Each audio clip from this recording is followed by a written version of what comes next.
Most people think they are losing money. Some think they are losing luck. Some think life is unfair to them. But very few people stop and ask a harder question. What if I'm not losing anything? What if I'm just wasting time? Not in a dramatic way. Not by doing something wrong. But by waiting. Waiting to start. Waiting to feel ready. Waiting for the right moment. This story is about a man who waited for years. Stay with this story until the very end, because what it reveals about time and waiting may change how you live.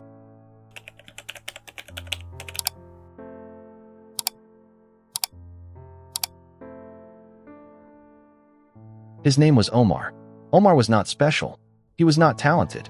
He was not lucky. He grew up in a small house with thin walls and loud problems. Money was always short. Time felt long. At school, Omar was the boy who sat at the back. Not because he wanted to hide, but because he did not care enough to move forward. He was not stupid, but he was slow to start. Teachers spoke. Omar listened halfway. Homework came. Omar said, later. Exams arrived. Omar said, next time. That was his habit, not failure. Delay. At home, his mother worried. His father stayed quiet. People around him worked, learned, moved on. Omar stayed where he was. Not because life pushed him down, but because he stayed seated. As years passed, Omar grew older, but nothing else grew with him. His friends finished school. Some found jobs. Some struggled, but at least they moved. Omar stayed home. He slept late, woke up tired, said tomorrow will be better. But tomorrow came and left. Again and again. He wanted a better life, but not enough to start today. There is a quiet danger in laziness. It does not shout. It whispers. It says, you still have time. It says, not now. It says, one day. And one day becomes never. Omar did not see himself as lazy. He saw himself as waiting. Waiting to feel confident. Waiting for opportunity. Waiting for life to call him. Life never called. One afternoon, Omar sat outside a small shop. He had no work, no plan. He watched people walk by. A boy younger than him carried tools on his back. A man older than him cleaned a small store. A woman sold fruit with tired hands. Everyone was tired, but everyone was moving. Omar was still. That moment hurt him in a way words could not. Not because others were rich, but because they were doing something. That night, Omar could not sleep. He realized something simple and heavy. Time was moving, and he was not. The next morning, Omar did something unusual. He woke up early, not to work, not to study, but to walk. He walked without direction, until he reached the old part of the town. There lived an alim, an elderly wise man known for few words and deep silence. People went to him when their mind was loud. Omar stood outside his door for a long time. He almost left. Then he knocked. The alim looked at Omar and smiled gently. Not a big smile. A knowing one.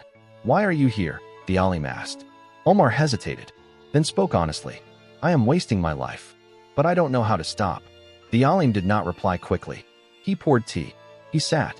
Then he asked one question. Do you respect time? Omar answered fast. Yes. The alim shook his head. No. If you respected time, it would respect you back. That sentence stayed in the room. The alim then told Omar a story. Not long, not dramatic, just clear. Many years ago, the alim said, two men were given the same land. Same size, same soil. One man planted seeds immediately. The other waited. He waited for better tools. He waited for better weather. He waited for perfect knowledge. The first man worked daily, slowly, sometimes wrongly. The second man planned beautifully, but never began. When harvest time came, the first man had crops. The second man had excuses. The alim looked at Omar. Time does not reward intention. It rewards action. Omar stayed silent. The alim continued. Laziness is not sleeping. It is delaying what matters. Procrastination is not rest. It is fear wearing comfort. These two steal more lives than failure ever could. Omar felt exposed. The alim then said something softer. You do not need big change. You need early change. Start before you feel ready. Time likes movement, not perfection. Omar asked, what if I fail? The alim smiled. Then you will fail early, and learn early, and grow early. That is better than failing late. That day, Omar left with no big plan, no miracle, just one rule. Never wait to start something small. The next day, Omar woke up early again. He cleaned his room. Not perfectly, just honestly. He applied for small work. He He was rejected. He applied again. He was accepted. Low pay, long hours. But it was a start. He came home tired, but proud. That feeling was new. At school, Omar did something strange. He sat in the front. He did not understand everything, but he listened. He studied for 1 hour daily. No more. Some days he failed. Some days he skipped.